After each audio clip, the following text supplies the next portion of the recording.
আপনি দেখেন এই দুটোর নেচার কিন্তু ভিন্ন। যেটা শামীম সাহেব বলেছেন যে একটা সেনাবাহিনী ব্যাক্ট, আর এটি হচ্ছে ছাত্র জনতার ব্যাক্ট। এখন দেখুন, কথা বললে অনেকগুলো কথা আসে, যেটা সাইদও বলেছেন হতাশা। আমি তো অনেক টকশো করেছি এবং চূড়ান্ত দুর্দিনে করেছি, যখন পলিটিক্যাল পার্টির রিপ্রেজেন্টেশন এখানে আসতে সাহস পেত না, আমরা তখনও প্রোগ্রাম করেছি। বের হয়ে অনেক সময় ডিজিএফ এর ফোনও পেয়েছি।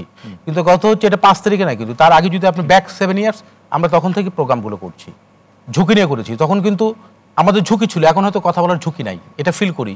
এই কারণে হয়তো আমার মানবাধিকার লঙ্ঘিত হচ্ছে না।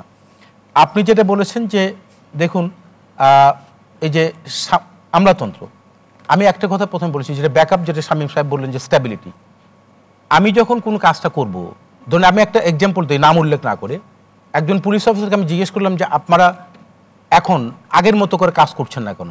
এখন তাদের উত্তর হচ্ছে এরকম যে আমি যে কাজটা করব, আমার কাজ ভালো হতে পারে, মন্দ হতে পারে, এর যে একটা সাপোর্ট যেটি আমি পাবো রাষ্ট্র থেকে, এই সাপোর্টটা কিন্তু এখন আমি পাচ্ছি না। এক, আর এই সাপোর্টটা এই সরকার আমাকে দিতেও পারবে না, যার ফলে আমরা ওয়েট করছি একটা পলিটিক্যাল গভর্নমেন্টের দিকে। তার মানে দিন শেষে আপনাকে কিন্তু পলিটিক্যাল একটা গভর্নমেন্টে যেতে হবে। এখন ধরেন অনেকে বলেছে যে এই যে উদুত ভাই বলেছে, প্রিন্স ভাই বলেছেন, রাজনৈতিক দলগুলো কিন্তু এই সরকারকে অন করছে এই সরকারকে কেন অন করছে? রাজনৈতিক দল দেখছে এই সরকার যদি ব্যর্থ হয়, সরকার কি করছে? না না, রাজনৈতিক দল এই সরকারকে অন করছে। আমার ধারণা এই সরকার রাজনৈতিক দলকে অন করছে না। কেন করছে না? কারণ তারা, আপনি ডে 1 থেকে যদি দেখেন, আমি সমালোচনার জায়গায় বলছি না, আমি একটা প্রেক্ষাপট তুলে ধরি। প্রধান উপদেষ্টা এয়ারপোর্টে নেমে যখন বললেন যে এই ইয়াং জেনারেশন এরাই কিন্তু হিরো, আমরা কিন্তু বৃদ্ধ, আমরা জিরো। তাহলে বৃদ্ধ দিয়ে কিন্তু আপনি সরকার গঠন করেছেন, যাদের বয়স অ্যাবাভ 70 আপনি তাকে দিয়ে কিন্তু সরকার গঠন করেছেন, হাতে গোনা 2-1 ইয়াং চ্যাপ ছাড়া। এখন প্রশ্ন হচ্ছে, আমি কিন্তু তাদের স্ব ফিল্ডে তাদের যে কৃতিত্ব, তাদের যে পাণ্ডিত্য, তাদের যে অবস্থান, এটি নিয়ে আমার বিন্দু পরিমাণের সন্দেহ নেই।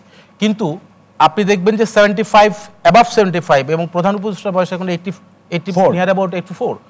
আপনি যদি আমি বলি বায়োলজিক্যালি আপনি চিন্তা করেন, একটা মানুষের যে বয়স, আমার যে বয়স, আপনি সকালবেলা যে কথা যদি বিকালবেলা মনে থাকে, আমার ধারণা সকালবেলার কথা দুপুরবেলা মনে থাকে, আমি সন্দেহান, আমি সরি টু সে।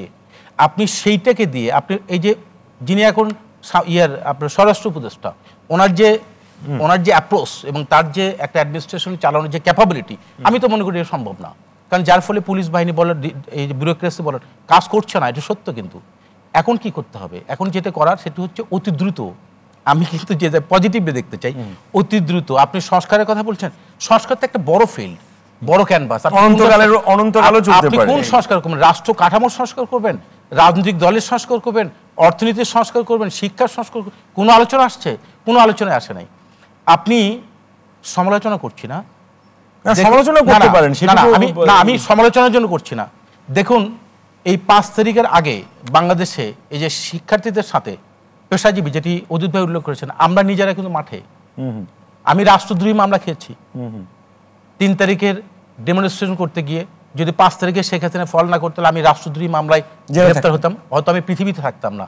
আমার মতো অনেক শিক্ষক কিন্তু এই রাজপথে নেমেছে, হয়তো ঢাকা শহরে কয়েকটাকে আপনি দেখেছেন, কিন্তু বাংলাদেশের প্রত্যন্ত অঞ্চলে আপনি তো ফোকাস করেন নাই।